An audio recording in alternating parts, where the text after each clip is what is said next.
ഷാഫി ചാലിയും അൻവർ UDF-ന് ഒരു പ്രശ്നമാണ് അല്ലേ? അതുകൊണ്ടാണോ അർദ്ധരാത്രി രാഹുൽ മാങ്കൂട്ടത്തിൽ മുന്നണി തള്ളിക്കളഞ്ഞു, ഇനിയൊരു ചർച്ചയില്ല എന്ന പ്രഖ്യാപനം നടത്തിയ ശേഷം രാത്രി പോയി കണ്ടത്? അത് നേതാക്കൾ അറിഞ്ഞിട്ടാണോ? നേതാക്കൾ ഇപ്പോൾ പരസ്യമായി തള്ളുകയാണ്. ചില നേതാക്കളെങ്കിലും അതിലെന്താണ് തെറ്റ് എന്ന് ചോദിക്കുന്നുണ്ട്. ഈ അവസാന നിമിഷവും അൻവർ കൂടി വരട്ടെ, അൻവർ കൂടി ഉണ്ടെങ്കിൽ നന്നായിരുന്നു എന്ന് പറയുന്നത് യഥാർത്ഥത്തിൽ ആത്മവിശ്വാസക്കുറവല്ലേ ഷാഫി ചാലിയം?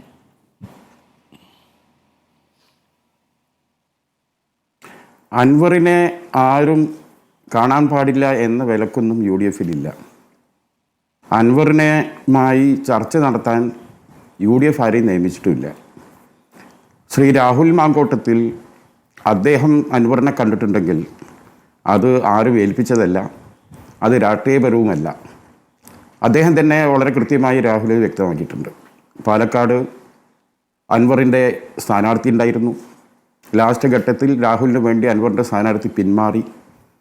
ആ നിലക്ക് രാഹുൽ മാങ്കൂട്ടത്തിലും അൻവറും തമ്മിൽ വ്യക്തിബന്ധമുണ്ട്. ആ ബന്ധത്തിൻ്റെ പുറത്ത്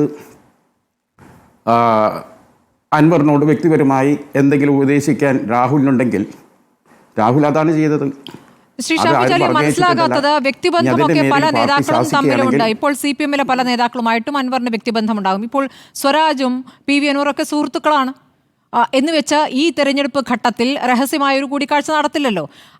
യഥാർത്ഥത്തിൽ എന്തുകൊണ്ടാണ് അൻവറിനെ കാണരുത് എന്നൊന്നും പറഞ്ഞിട്ടില്ല എന്ന് പറയുമ്പോൾ അൻവറുമായി ഇനി ചർച്ച വേണ്ട എന്ന് തീരുമാനിച്ച ദിവസം എന്നുള്ളത് കൊണ്ടാണ് അതിങ്ങനെ വീണ്ടും വീണ്ടും നിങ്ങൾ അക്കാര്യത്തിൽ പ്രതിക്കൂട്ടിലാകുന്നത്. ഇനി വേണ്ട ചർച്ച, ഇനി അൻവറുമായിട്ട് ഒരു ചർച്ചയ്ക്കും ആരും പോകേണ്ടതില്ല എന്ന തീരുമാനമെടുത്ത ശേഷം എങ്ങനെയാണ് ഒരു സൗഹൃദ സന്ദർശനത്തിന് അല്ലെങ്കിൽ വ്യക്തിപരമായ കൂടിക്കാഴ്ച എന്ന രൂപത്തിൽ രാഹുലിന് പോകാൻ സാധിക്കുക?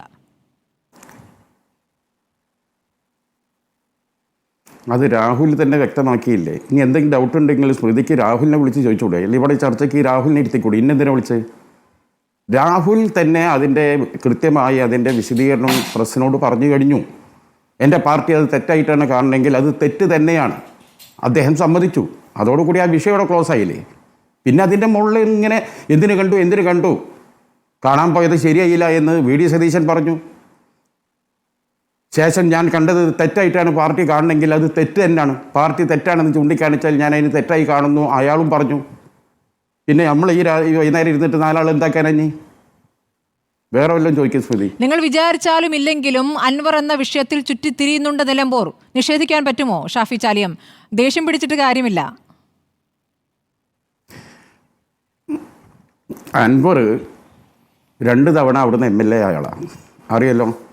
CPM എന്ന പാർട്ടിക്ക് അവിടെ 10-35 കൊല്ലക്കാലം കോൺഗ്രസിൻ്റെ സീറ്റായിരുന്നു, ആര്യാടൻ മുഹമ്മദായിരുന്നു, നമുക്ക് എല്ലാവർക്കും അറിയുന്ന കാര്യമല്ലേ.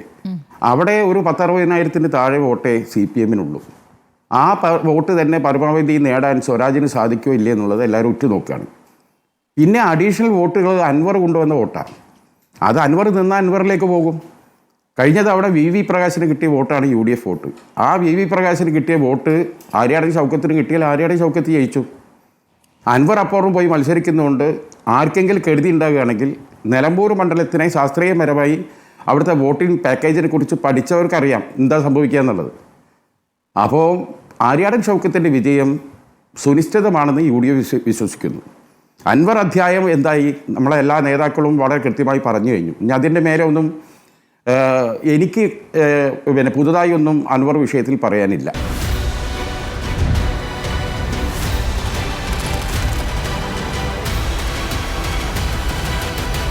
Debate with Smriti Parathikkad.